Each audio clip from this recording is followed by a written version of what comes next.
Slogan দেয় গোলাম আজমের বাংলা। বেটা গোলাম আজম কোনোদিন বলছে আমার বাংলা?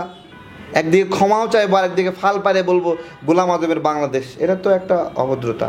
তারা সেই দেশ শাসন করার সুযোগ চায় যেই দেশ তারা স্বীকারই করে না। যা ইচ্ছে তাই বলতেছে ৭১-এর আর প্রয়োজন নাই, ২৪ এসে গেছে। আরে বাপ রে বাপ। আরেকজন কি বলতেছে যে রাজাকার পরিচয় নাকি সম্মানের। বাপ রে বাপ, চিন্তা করতে পারেন, রাজাকার পরিচয় সমান নয় মানে সম্মানের। এরা রাজাকার পরিচয়ের মধ্যে সম্মান খুঁজে পাই।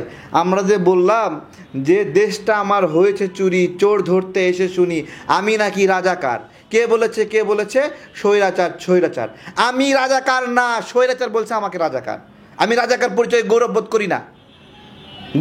করি না। আমরা দুর্নীতি, অপশাসন, ষড়যন্ত্রের বিরুদ্ধে কথা বলতে গিয়ে আমাদেরকে রাজাকার ট্যাগ নিতে হয়েছে। তার মানে আমি রাজাকার ট্যাগটা গ্রহণ করছি এরকম না। আমরা এটাকে চ্যালেঞ্জ করছি যে না, আমরা রাজাকার না। শোনেন, এত কথা বলার প্রয়োজন নেই, আমি বলতেছি, আপনি শোনেন। রাজাকার এই শব্দটা বললে আওয়ামী লীগ চেতে না, বিএনপি চেতে না, একটা নির্দিষ্ট দল চেতে কেন? আমার এখানেই প্রশ্ন যে তারা রাজাকার শব্দটা বললে রাগে কেন? তাদের রাগের কারণ কি? তারা না বলে তাদের চেয়ে আওয়ামী লীগে বেশি রাজাকার, তাদের চেয়ে বিএনপিতে বেশি রাজাকার। তাহলে রাজাকার বললে তারা চেতবে, কিন্তু তারা কেন চেততেছে? এই কথার মধ্যেই সব উত্তর রয়েছে।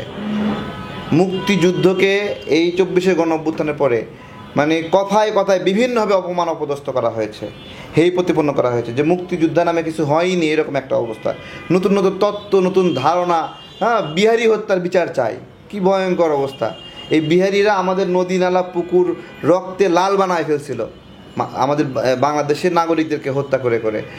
তাদেরকে হত্যার বিচার চাই, পরাজিত যারা তাদেরকে হত্যার বিচার চাই এই বাংলাদেশে। চিন্তা করতে পারেন, স্লোগান দেয় গোলাম আজমের বাংলা। বেটা গোলাম আজম কোনোদিন বলছে আমার বাংলা? আওয়ামী লীগ নিষিদ্ধের মিটিং করতে গেছে, খুব ভালো কথা। জাতীয় সঙ্গীত গাইতে গেলে সেখানে বাধা দিল কেন? জাতীয় সঙ্গীত রবীন্দ্রনাথ লিখছে, কিন্তু এই জাতীয় সঙ্গীত এই ১৯০৬ সালে লেখা হলেও ওই সময়ে লেখা হলেও এই যে ১৯৭১ সালে এসে মুক্তিযুদ্ধের সময় জাতীয় সঙ্গীতটা বাজানো হয়েছে। জাতীয় সঙ্গীতের মধ্যে যে লাইনটা আছে, মাতর বদন খানি মলিন হলে আমি নয়ন জলে ভাসি।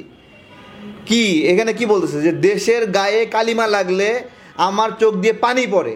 এইখানে আপনি কি খারাপ জিনিস পাইলেন আমারে বলেন? কোনো ব্যাখ্যা দিতে পারবে কেউ? বলেন, অযথা কার সাথে কি মিলাচ্ছে এগুলো?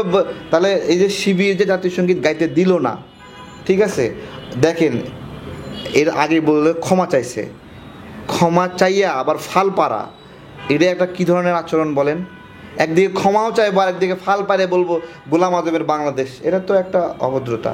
এই জায়গা থেকে মুক্তিযোদ্ধারা, সেটা ফজু সাহেব বলেন বা যারা এই মুক্তিযুদ্ধ বিষয়ে যারা হেয় প্রতিপন্ন করতেছে, অপমান করতেছে জীবিত মুক্তিযোদ্ধারা, সেই জায়গা থেকে রাগান্বিত হবে, ক্রোধ দেখাবে, এটাই স্বাভাবিক।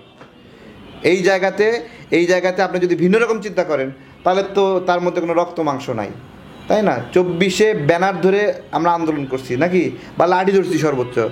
এইটা আর হলো ওই বুকে বোমা বাইন্দে যায় আত্মহত্যা করা এক জিনিস নাকি? বলেন, হয়েছে নি ২৪ সালে এরকম কিছু? হয়েছে নি একটা ব্রিজ উড়াই দেওয়া হয়েছে এরকম কোনো ঘটনা? তাহলে এইগুলো মুক্তিযুদ্ধের সাথে গুলায় ফেলে যে দেখে, এটা তো একটা মানে অবাস্তব চিন্তাভাবনা। তারা সেই দেশ শাসন করার সুযোগ চায় যেই দেশ তারা স্বীকারই করে না।